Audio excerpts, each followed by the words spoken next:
जय Malhar news चॅनलच्या सर्व प्रेक्षकांना सपना चौधरीचा नमस्कार। नंदुरबार येथे जागतिक 11व्या योग दिवसानिमित्त शहरातील डीएसके सभागृहात भारतीय जनता पक्षातर्फे आयोजित योग शिबिराचे आयोजन करण्यात आले होते। नंदुरबार येथे आंतरराष्ट्रीय जागतिक 11व्या योग दिनानिमित्त आयोजित करण्यात आलेल्या योगेश शिबिरास राज्याचे माजी आदिवासी विकास मंत्री तथा आमदार डॉक्टर विजयकुमार गावित यांची प्रमुख उपस्थिती होती। याप्रसंगी त्यांनी विविध योगाभ्यास देखील केला। या शिबिराला भाजपा प्रदेश महामंत्री विजय चौधरी, शहराध्यक्ष नरेश कानकरिया, योगगुरु नरेंद्र सोनी, योगगुरु अमित जैन, सामाजिक कार्यकर्ते ईश्वर धामणे आदी उपस्थित होते। या शिबिरात उपस्थित विद्यार्थी नागरिकांना आमदार डॉक्टर विजयकुमार गावित यांनी योगाचे महत्त्व या संदर्भात माहिती दिली। सपना चौधरी, जय मल्हार न्यूज, नंदुरबार।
योग दिवसाच्या निमित्तानं या ठिकाणी ज्यांनी आपल्याला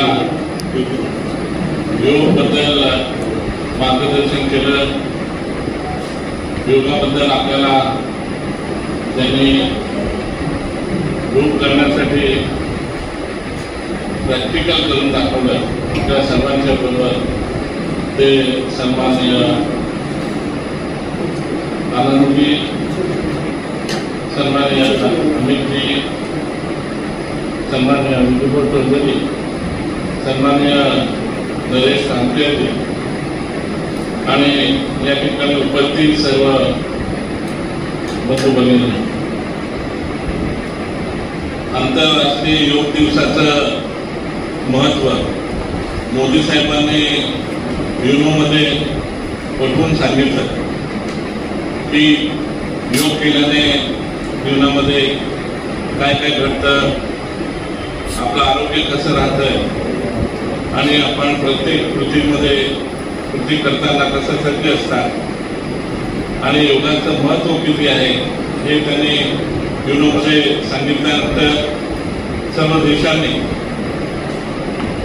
योग दिवस म्हणून आंतरराष्ट्रीय मान्यता दिली। आज जगामध्ये सर्वत्र लोक योग करायला लागले, लहान असेल मोठे असेल सर्व वयातील लोक वेगवेगळे त्यांना गरजेनुसार योग करतात। मी गरजेनुसार योगा करतात का म्हटलं की काहींना हृदयाचे रोग असतात, काहींना फुफ्फुसाचे रोग असतात, काहींना हाता पायाचे रोग, पोटाचे रोग असतात। मग प्रामुख्यानं जेव्हा तुम्ही योग प्रशिक्षण घेतात त्यावेळेला त्या भागाला एक्सरसाइज व्यायाम झाला पाहिजे, त्या योगाला महत्त्व कळलं पाहिजे आणि म्हणून त्या प्रकारचा योग आपण करत असतो।